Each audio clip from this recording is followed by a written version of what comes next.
Most 52 ದೇಶಗಳೇನಂತ ಕರೀತಾರೆ ಅಂದರೆ ಭಯೋತ್ಪಾದಕ ಸಂಘ ಅಂತ ಕರೀತಾರೆ. ಗೊರಿಲ್ಲಾ ವಾರ್ಫೇರ್ ಆಗುತ್ತಲ್ಲಿ ದೊಡ್ಡದು. ಆ್ಯಕ್ಚುಲಿ 13 ಜನ ಸಾಯ್ತಾರದು. ತಿರುನಲ್ವೇಲಿ ಅಟ್ಯಾಕ್, ಅದು one of the biggest attack. First time LTT ಅವರು 13 ಜನ ಸೈನಿಕರನ್ನ ಹೊಡೆದಾಕ್ತಾರೆ, ಶ್ರೀಲಂಕನ್ ಸೈನಿಕರನ್ನ. ಅವ್ರು ಹೇಳ್ತಾ ಇರೋದು ಫಸ್ಟ್ ಟೈಮ್ ಈ ಥರ ಒಂದು ಅಟ್ಯಾಕು ಶ್ರೀಲಂಕನ್ ಹಿಸ್ಟ್ರಿಲೇ ಈ ಥರ ಒಂದು ಅಟ್ಯಾಕ್ ಯಾರು ಮಾಡಿರಲ್ಲ. ಶ್ರೀಲಂಕನ್ ಆರ್ಮಿನ 13 ಜನನ ಇವರು ಕೊಂದಾಕಿದ್ಮೇಲೆ ಅವಾಗ LTT ಮಾತ್ರ ಅಲ್ಲ, ಟೆಲೋ ಪ್ಲಾಟ್ ಅಂತ ಒಂದು 5-6 ಗ್ರೂಪ್ಸ್ಗಳಿರ್ತಾರೆ. ಯಾರು ಮಾಡಿದ್ರು ಅನ್ನೋದಕ್ಕೆ ಇನ್ನೂ ಗೊತ್ತೇ ಇರಲ್ಲ. LTTನೇ ಅವಾಗ ಫಸ್ಟ್ ಬ್ಲಾಸ್ಟ್ ಆಗ್ತದೆ ಇದು ಮಾಡಿದ್ದು. ಇವರೆಲ್ಲ ಬಂದು ವೆಪನ್ಸ್ ನೋಡಿರೋದು ಬರೀ ಓನ್ಲಿ ಆರ್ಮಿ ಹತ್ರ.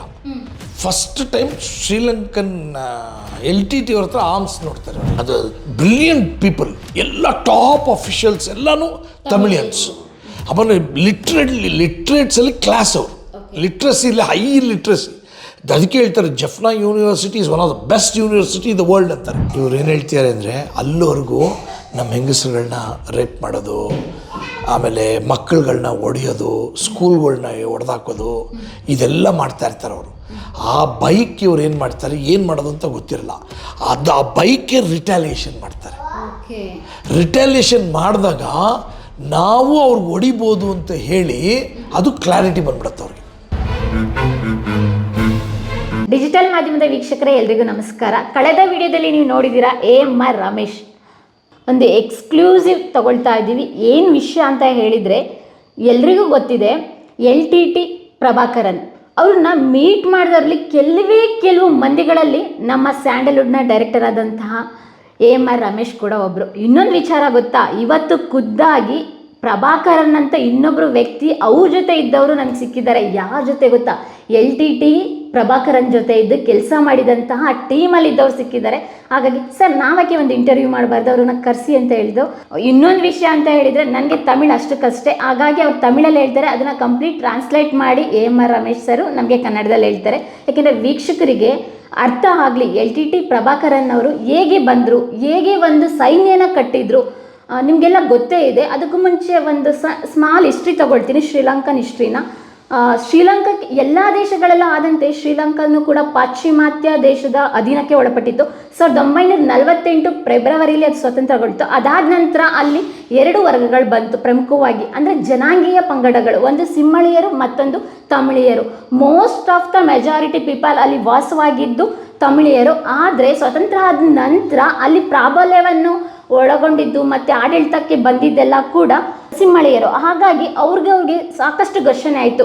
ಈ ಗೊಂದಲಗಳಲ್ಲಿ ಅಲ್ಲಿದ್ದಂತಹ ಶ್ರೀಲಂಕಾದಲ್ಲಿ ನೆಲೆಸಿದ್ದಂತಹ ತಮಿಳಿಯರು ಸಾಕಷ್ಟು ಇದು ದೌರ್ಜನ್ಯಕ್ಕಾಗಿರ್ಬೋದು, ಶೋಷಣೆಗಾಗಿರ್ಬೋದು, ಒಂದು ಮೂಲಭೂತ ಸೌಕರ್ಯ ಸಿಗೋದಕ್ಕೆ ಸಾಕಷ್ಟು ಒಂದು ಮನನೊಂದು ಇದು ಮಾಡ್ತಾ ಇರ್ತಾರೆ. ಆ ಸಂದರ್ಭದಲ್ಲಿ ಒಂದು ಸೈನ್ಯನ ತಗೊಂಡು ಬರ್ತಾರೆ. ಆ ವ್ಯಕ್ತಿ 15ನೇ ವಯಸ್ಸಿಗೆ ಹೋರಾಟಕ್ಕೆ ಬರ್ತಾರೆ. ಮೊಟ್ಟ ಮೊದಲನೇ ಬಾರಿಗೆ 21ನೇ ವಯಸ್ಸಿಗೆ ಹತ್ಯೆಯನ್ನು ಮಾಡ್ತಾರೆ, ಅನಿವಾರ್ಯ ಆಗಿತ್ತು. ಅದಾದ ನಂತರ ಒಂದು ಪ್ರಬಲವಾದ ಸೈನ್ಯನ ಕಟ್ತಾರೆ, ಲಕ್ಷಾಂತರ ಸೈನ್ಯ ಒಳಗೊಂಡಂಥ ಒಂದು ಸೈನ್ಯನ ಕಟ್ತಾರೆ. ಅವರೇ LTT ಪ್ರಭಾಕರನ್. ಹಾಗಾದರೆ ಪ್ರಭಾಕರನ್ ಯಾಕಾಗಿ ಸೈನ್ಯನ ಕಟ್ಟಿದ್ರು?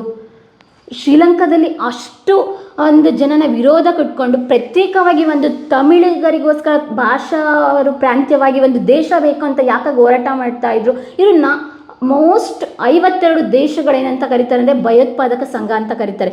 ಆದರೆ ನಿಷ್ಪಕ್ಷಪಾತವಾಗಿ ಪ್ರಭಾಕರನ್ನ ಕಂಡಂತೆ ಪ್ರಭಾಕರನ್ನೇ ಹೇಳ್ತಾ ಹೋಗ್ತಾರೆ. ಸರ್ ಕಾರ್ಯಕ್ರಮಕ್ಕೆ ಸ್ವಾಗತ. ನಮಸ್ತೆ. ನಮಸ್ತೆ ಸರ್, ಹೇಗಿದ್ದೀರಾ?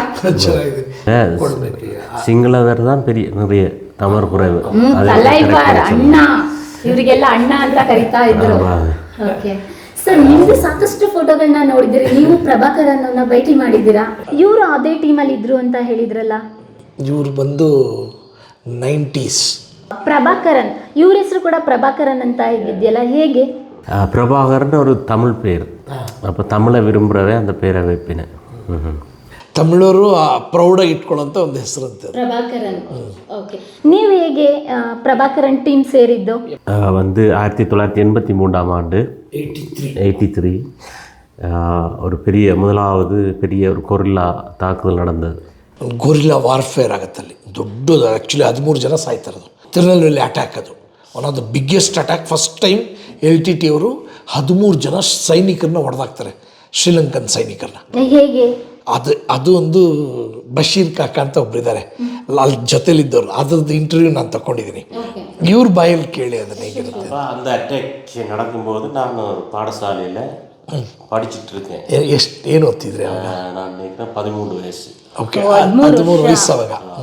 அப்போ எல்லாரும் அந்த அதை கண்டுட்டு ஓடுறாங்க, அந்த பிரச்சனையை கண்டு ஓடுறாங்க. ಅದು ನೋಡಿ ಓಡ್ತಾ ಇರ್ತಾರಲ್ಲ. இப்போ நான் கோஸ்டலில் இருந்து நானும் வலிக்கிட்டு வர்றேன், வந்து நடந்து பஸ்ஸெல்லாம் இல்லை, நடந்து வர்றேன். வரும்போது இவங்க நிற்கிறத பார்க்குறேன். அப்போ நிறைய இயக்கம் இருக்குது, தனியாக எல்டிடி இல்லை. ஆமாம், EPLF, டெலோ, பிளாட், டெலா, அப்படி எல்லா இயக்கம் இருந்துச்சு. இந்த ಅವ್ರು ಹೇಳ್ತಾ ಇರೋದು ಫಸ್ಟ್ ಟೈಮ್ ಈ ಥರ ಒಂದು ಅಟ್ಯಾಕು ಶ್ರೀಲಂಕನ್ ಹಿಸ್ಟ್ರಿಲೇ ಈ ಥರ ಒಂದು ಅಟ್ಯಾಕ್ ಯಾರು ಮಾಡಿರಲ್ಲ. ಶ್ರೀಲಂಕನ್ ಆರ್ಮಿನ 13 ಜನನ ಇವರು ಕೊಂದಾಕಿದ್ಮೇಲೆ ಅವಾಗ LTT ಮಾತ್ರ ಅಲ್ಲ, ಟೆಲೋ, ಪ್ಲಾಟ್ ಅಂತ ಒಂದು 5-6 ಗ್ರೂಪ್ಸ್ಗಳು ಇರ್ತಾರೆ. ಯಾರು ಮಾಡಿದ್ರು ಅನ್ನೋದಕ್ಕೆ ಇನ್ನೂ ಗೊತ್ತೇ ಇರಲ್ಲ. LTTನೇ ಅವಾಗ ಫಸ್ಟ್ ಬ್ಲಾಸ್ಟ್ ಆಗ್ತದೆ ಇದು ಮಾಡಿದ್ದು.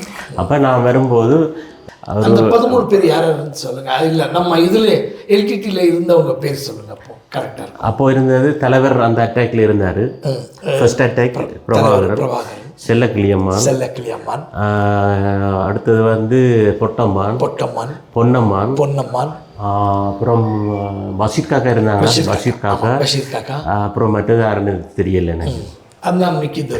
ஸோ அப்போ நான் 13 வயசு பையனாக இருந்தேன். அப்போ எனக்கு ಫಸ್ಟ್ ಟೈಮ್ ಇವರೆಲ್ಲ ಬಂದು ವೆಪನ್ಸ್ ನೋಡಿರೋದು ಬರೀ ಓನ್ಲಿ ಆರ್ಮಿ ಹತ್ರ.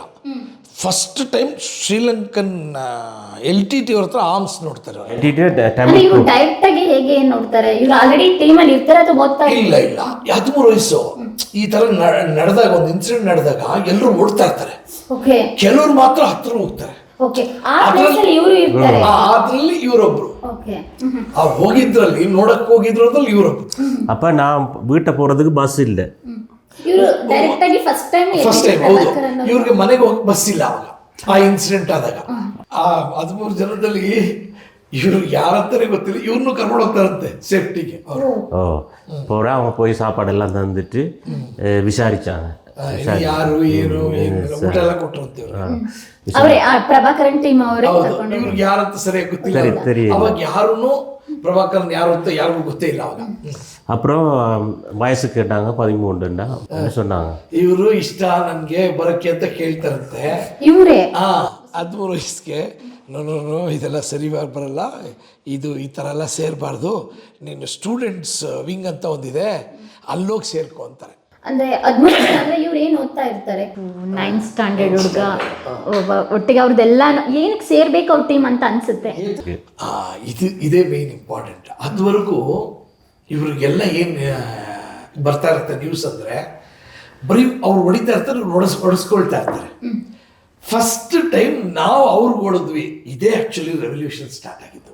ಓಕೆ, LTTನಲ್ಲಿ ರೆವಲ್ಯೂಷನ್ನೇ ಈ 13 ಜನ ಸೈನಿಕರನ್ನ ಹೊಡೆದಾಕ್ತಾರಲ್ಲ, ಅದೇ ರೆವಲ್ಯೂಷನ್. ಅಲ್ಲಿವರೆಗೂ ತಮಿಳಿಯನ್ಸು ಒದೆ ತಿಂತಾ ಇರ್ತಾರೆ. ತಮಿಳಿಯನ್ಸ್ಗೆ ಯಾಕೆ ಸೈನಿಕರು ಹೊಡಿತಾ ಇರ್ತಾರೆ? ಬ್ರಿಟಿಷವ್ರು ಬರೋಕ್ಕೆ ಮುಂಚೆ ಆ್ಯಕ್ಚುಲಿ ಶ್ರೀಲಂಕಾ ಒಂದಲ್ವಂತೆ, 2 ಪಾರ್ಟು. ಒಂದು ನಾರ್ದರ್ನ್ ಪ್ರಾವಿನ್ಸಸ್ಸು, ಅದಾದ್ಮೇಲೆ ಸದರ್ನ್ ಪ್ರಾವಿನ್ಸಸ್. ತಮಿಳ್ ಈಳಂ, ಸಿಂಗಳ ಈಳಂ ಮೊದಲೇ ಇತ್ತು. ಬ್ರಿಟಿಷರ್ಸ್ ಬರೋಕ್ಕೆ ಮುಂಚೆನೇ 2 ಭಾಗ, ಒಂದು ತಮಿಳ್ ದೇಶಂ, ಇನ್ನೊಂದು ಸಿಂಗಳ ದೇಶಂ ಅಂತ ಇತ್ತು. ಟೋಟಲ್ ಇಸ್ ಸೈಲೋನ್, ಅದು ಸೇರಿದ ಸಿಲೋನ್. ಅದು 2 ಸೇರಿದ್ರೆ ಸಿಲೋನ್ ಅಂತ ಹೆಸರು. ಮತ್ತು ಇವಾಗ ಶ್ರೀಲಂಕಾ, ಅವಾಗ ಸಿಲೋನ್ ಇದ್ದಿದ್ದು. ಆ್ಯಕ್ಚುಲಿ ಅವ್ರು ಇರೋವರೆಗೂ 2 ಇತ್ತಂತೆ. ಅವ್ರು ಲಾಸ್ಟಿಗೆ ಬಿಡಬೇಕಾದ್ರೆ ಇಂಡಿಯಾಗೆ ಮಾತ್ರ ಪಾಕಿಸ್ತಾನ ಇಂಡಿಯಾ ಸಪ್ರೇಟ್ ಮಾಡ್ತಾರೆ, ಇಲ್ಲಿ ಮಾತ್ರ 2 ಒಂದು ಮಾಡ್ಬಿಟ್ಟು ಹೊರಟೋಗ್ತಾರಂತೆ. ಯಾಕೆಂದರೆ ತಮಿಳಿಯನ್ಸ್ ಆರ್ ವೆರಿ ಬ್ರಿಲಿಯಂಟ್.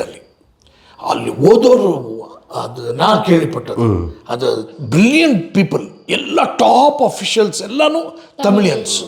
ಆಮೇಲೆ ಲಿಟ್ರೇಟ್ಸಲ್ಲಿ ಕ್ಲಾಸ್ ಅವರು, ಲಿಟ್ರಸಿ ಇಲ್ಲ, ಹೈ ಲಿಟ್ರಸಿ. ಅದಕ್ಕೆ ಹೇಳ್ತಾರೆ Jaffna university is one of the best university in the world ಅಂತಾರೆ. ಅಷ್ಟು ಒಳ್ಳೆ ಯೂನಿವರ್ಸಿಟಿ ಅದು. ಆವಾಗ ಬ್ರಿಟಿಷರ್ಸು ಇವ್ರನ್ನೆಲ್ಲ ಬೇಕು, ತಮಿಳವ್ರು ಬೇಕು ಇಲ್ಲಿ ಆಡಳಿತ ನಡೆಸೋಕ್ಕೆ ಅಂತೇಳಿ ಒಳ್ಳೊಳ್ಳೆ ಪೋಸ್ಟ್ ಅವ್ರಿಗೆ ಕೊಟ್ಟಿರ್ತಾರೆ. ಅದಕ್ಕೋಸ್ಕರ ಅವ್ರು ಏನು ಮಾಡ್ತಾರೆ, 2 ಒಂದೇ ಇದು ಅಂತ ಹೇಳ್ಬಿಟ್ಟು ಕೊಟ್ಬಿಟ್ಟು ಹೋಗ್ತಾರೆ. ಹೀಗಾಗಿದ್ದು. ಓಕೆ, ಹಂಗಾರೆ 1947 ಇಂದ ರಿಯಲ್ ವಾರ್ ಸ್ಟಾರ್ಟ್ ಆಗುತ್ತೆ. 1948 48 ಇಂಡಿಪೆಂಡೆನ್ಸ್. 1952 ಇವ್ರು ಬಂದು ಕೇಳ್ತಾರೆ, ನಮಗೆ ಸಪ್ರೇಟ್ ಆರ್ಚಿ ಮಾಡಕ್ಕೆ ಅವಕಾಶ ಮಾಡಿಕೊಡಿ, ನಾವು ರೂಲ್ ಮಾಡಕ್ಕೆ ಅವಕಾಶ ಮಾಡಿಕೊಡಿ ಅಂತ ಕೇಳ್ತಾರೆ ಇವರು. ತಮಿಳಿಗರಿಗೆ ಸಪ್ರೇಟ್ ಅಂತ ಕೇಳ್ತಾರೆ. ಇವ್ರು ಕೇಳ್ತಾರೆ, ಡೆಮೋಕ್ರಸಿ ರೂಪದಲ್ಲಿ ನೀವು ನಮಗೆ ಅವಕಾಶ ಮಾಡಿಕೊಡಿ, ಇದು ವೋಟಿಂಗು ಗೀಟಿಂಗ್ ಎಲ್ಲ ನಾವು ಮಾಡ್ಕೊಳ್ತೀವಿ ಕ್ಲೀನಾಗಿ, ಡೆಮೋಕ್ರಸಿ ಥರ ನಾವು ನಮ್ಮ ರಾಜ್ಯ ನಾವು ಆಳ್ಕೊಳ್ಳೋಕ್ಕೆ ನಮ್ಗೆ ಅವಕಾಶ ಮಾಡಿಕೊಡಿ ಅಂತ ಇವ್ರು ಕೇಳ್ತಾರೆ. 52 ಇವ್ರು ಆ್ಯಕ್ಚುಲಿ ಆ 52ಗೋಸ್ಕರ ಇವ್ರು ಏನು ಮಾಡ್ತಾರೆ, ಒಂದಷ್ಟು ಜನ ಪೊಲಿಟಿಕಲ್ ಲೀಡರ್ಸು ಇದು ಉಪವಾಸ ಸತ್ಯಾಗ್ರಹ ಮಾಡ್ತಾರೆ. ಆ ಉಪವಾಸ ಸತ್ಯಾಗ್ರಹ ಮಾಡೋರಿಗೆ ಅವರು ಸಿನ್ನಲಿ ಸೈನಿಕರು ಹೊಡೆದು ಅವ್ರನ್ನ ಇದನ್ನು ಮಾಡಾಕ್ಬಿಡ್ತಾರೆ. ಅಲ್ಲಿಂದ ಸ್ಟಾರ್ಟ್ ಆಗ್ತದೆ ಇದು. ಎಷ್ಟೇ ಪ್ರತಿಭಟನೆ ಮಾಡಿದ್ರು, ಸತ್ಯಾಗ್ರಹ ಮಾಡಿದ್ರು ಕೂಡ ಸೈನಿಕರು ಇವ್ರಿಗೆ ಹೊಡೆದು ತಡೆದು ನಿಲ್ಲಿಸ್ತಾ ಇದ್ರು, ಏನು ಮಾಡಬೇಡಿ, ಒಟ್ಟಾಗೆ ಇರೋಣ ಅಂತ ಹೇಳಿ. ನಾವು ಮೊದಲು ಬೇರೆನೇ ಇದ್ವಿ, ನಾವು ಬೇರೆ, ನಮಗೇನು ಸಪ್ರೇಟ್ ಏನು ಬೇಕಿಲ್ಲ, ಮೊದಲು ಹೆಂಗಿತ್ತು ಅದೇ ಥರ ಮಾಡಿ. ಬ್ರಿಟಿಷರು ಯಾರೋ ಬಂದರು ಹೋದರು, ನಮ್ಮನ್ನು ಯಾಕೆ ಮತ್ತೆ ಇದು ನಾವು ಹೆಂಗಿದ್ವಿ, ನೀವು ಎಷ್ಟು ಚೆನ್ನಾಗಿ ಕೆಳಗಡೆ ಇದ್ರಿ, ಮೇಲ್ಗಡೆ ಭಾಗದಲ್ಲಿ ನಾವಿದ್ವಿ, ಅದೇ ಥರ ಇತ್ಕೊಂಡು ಹೋಗೋಣ, ನಿಮ್ಮ ಪಡಗೆ ನೀವಿರಿ, ನಮ್ಮ ಪಡಗೆ ನಾವಿರ್ತೀವಿ ಅಂತ ಇವರು.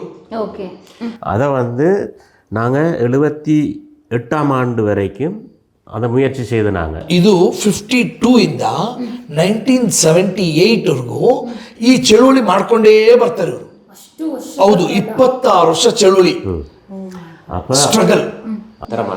ಎಲ್ಲ ಟೈಮು ಕರಿತಾರಂತೆ, ನಿಮಗೆ 50-50 ಕೊಡ್ತೀವಿ ಅಂತಾರಂತೆ, ನಿಮಗೆಲ್ಲ ಕೊಡ್ತೀವಿ ಅಂತಾರಂತೆ, ಕೊಡಲ್ಲ. ಇಮಿಡಿಯೇಟಾಗಿ ಎಲೆಕ್ಷನ್ ಆಗ್ತಿದೆ, ಮತ್ತೆ ಗಲಾಟೆ ಮಾಡಿಬಿಡೋದು. ತಮಿಳ್ನಾಡಿಗೂ ಇವ್ರಿಗೂ ಸಂಬಂಧನೇ ಇಲ್ಲ.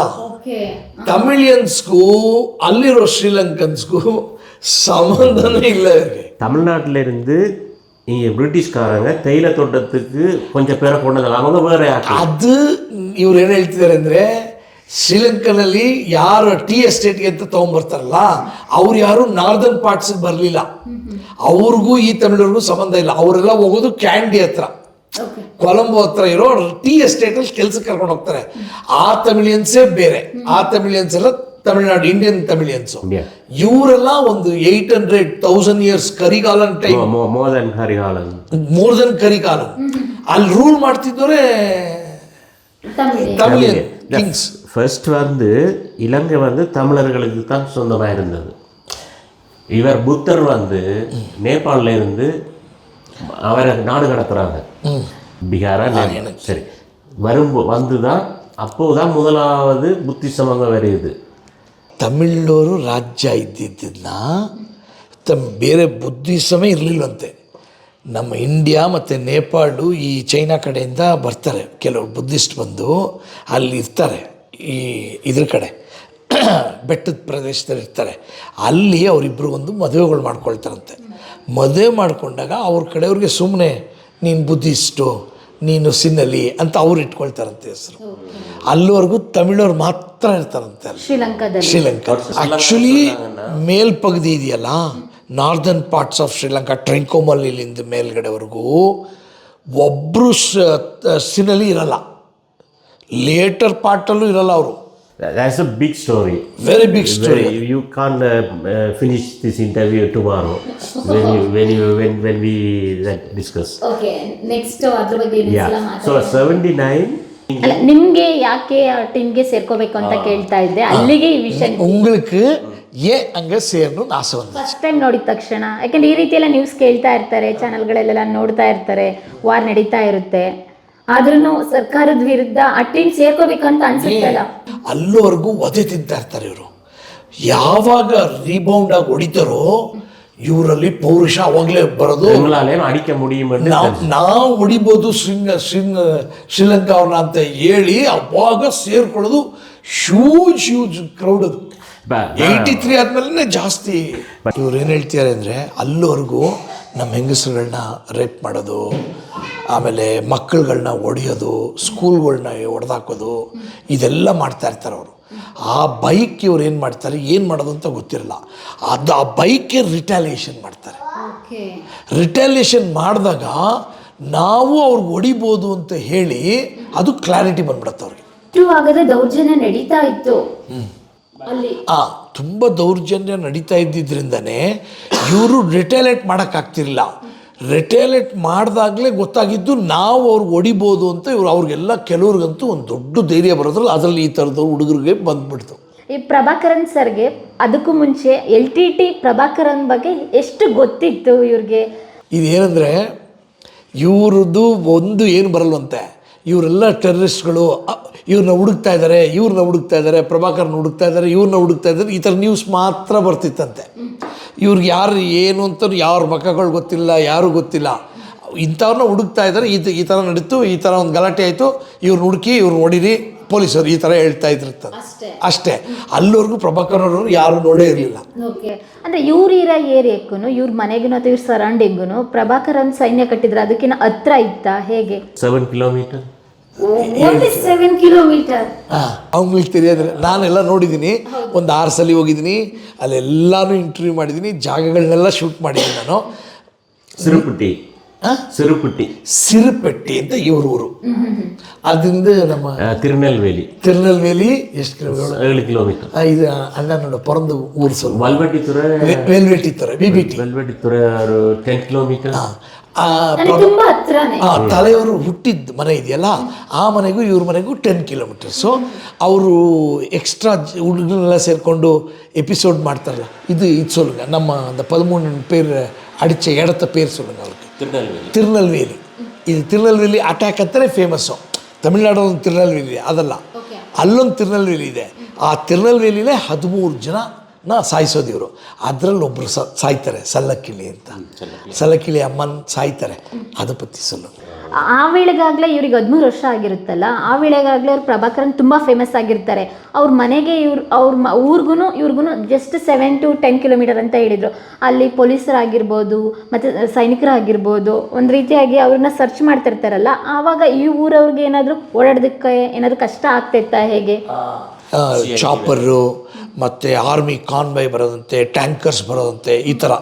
ಆಮೇಲೆ ಟ್ರೂಪ್ ಯಾವ ಟೈಮಲ್ಲಿ ಬೇಕಾದ್ರು ಬಂದು ಬಾಡ ಚಿತ್ತಾಲ್ ಮಾಡ್ಬಿಡ್ತಾರೆ ಅವ್ರ ಹಂಗೆ ಅವರು. ಹಾಗಾದರೆ ಅಲ್ಲಿ ಜನಗಳಿಗೆ ಸ್ವಲ್ಪ ಓಡಾಡೋದಕ್ಕೆ ತುಂಬ ಕಷ್ಟ ಆಗ್ತದೆ.